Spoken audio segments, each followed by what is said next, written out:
Are your solder balls always different in size during reballing? Does the chip often get stuck to the stencil and refuse to come off? Have you been struggling with these problems? In this video, I will show you how to eliminate all these reballing issues from the root. No tissue paper, no reballing stand needed. With pure hand technique, you can still achieve a perfect one-pass reballing. Before reballing the chip, we must first clean the stencil to make sure all holes are free of flux residue and debris. Then use your right thumb and middle finger to hold both sides of the stencil and press down the center with your index finger to create a slight curve in the stencil. Use your left hand to assist in aligning the stencil holes accurately with all the pads on the CPU. After aligning, press down the stencil firmly with your right hand so it makes contact with the heat-resistant pad on the table, increasing friction and preventing any movement between the stencil and the chip. While pressing the stencil down, gently lift the rear end of the stencil with your right index finger. As the curvature of the stencil increases, the downward force also increases, allowing the stencil to fit more tightly against the chip. This step is absolutely critical. If we place the stencil flat on the table, the CPU's thickness creates a gap in the middle when we press down on both sides of the stencil. This gap causes the stencil to bounce up and down during spreading, and the more times you scrape, the more solder paste will flood into the center. After heating, the excess paste squeezes out through the stencil holes, forming solder balls of inconsistent sizes. When the solder balls become larger than the stencil holes, the chip gets stuck to the stencil and cannot be removed. Forcing the chip off may tear off the pads or even permanently damage the chip. If we bend the rear half of the stencil upward, it creates a downward force that stabilizes the stencil during reballing, and the front section of the stencil will remain parallel to the CPU and tightly fitted. This prevents the stencil from bouncing during scraping, eliminating solder paste buildup in the center gap.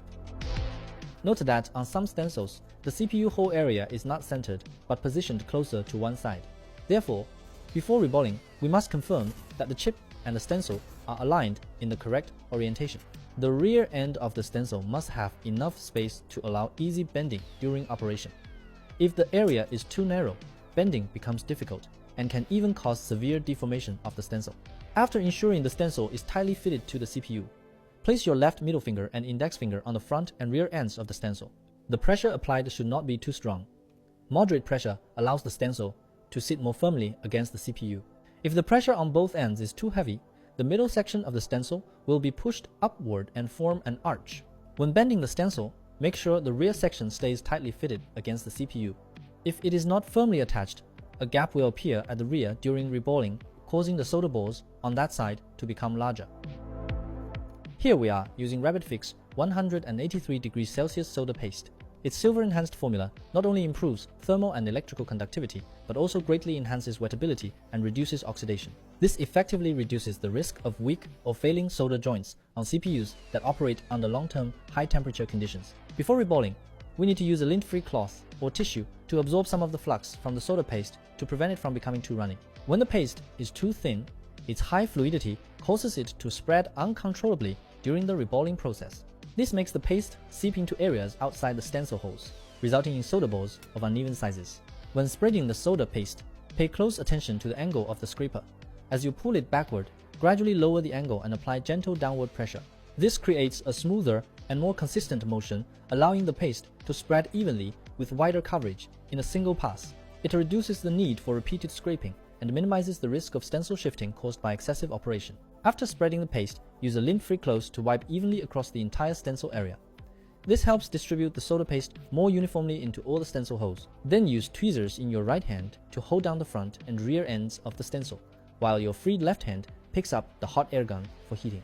The details during the heating process are extremely important, and this step is also the most common cause of reballing failure. If we point the hot air gun at the stencil immediately after picking it up, the stencil will deform due to the sudden rise in temperature. The center area will bulge upward from thermal expansion, and tweezers won't be able to hold it down. In this situation, the reballing process will almost certainly fail. The correct method is to start heating from the lower left corner of the stencil. Once the lower left corner begins to lift slightly from the heat, slowly move the hot air gun toward the CPU area that needs to be heated. As the temperature increases, all four corners of the stencil will gradually lift, making the CPU area naturally become the lowest point of the stencil. By heating progressively from the lower left corner to the upper right corner, all solder paste will form uniform solder balls. Once this step is done, the reballing process is nearly complete. Allow the CPU to cool for 3-5 seconds, then separate the stencil from the CPU. If you don't separate them quickly, the flux will become more viscous as it cools, making it harder to remove the CPU. If the solder balls are uniform, removing the stencil will be very easy. If removing the stencil feels difficult, it likely indicates that the solder balls are uneven in size. After completing the reballing, apply a small amount of flux to the CPU and heat it again to let all the solder balls settle into place. And with that, the reballing process is complete.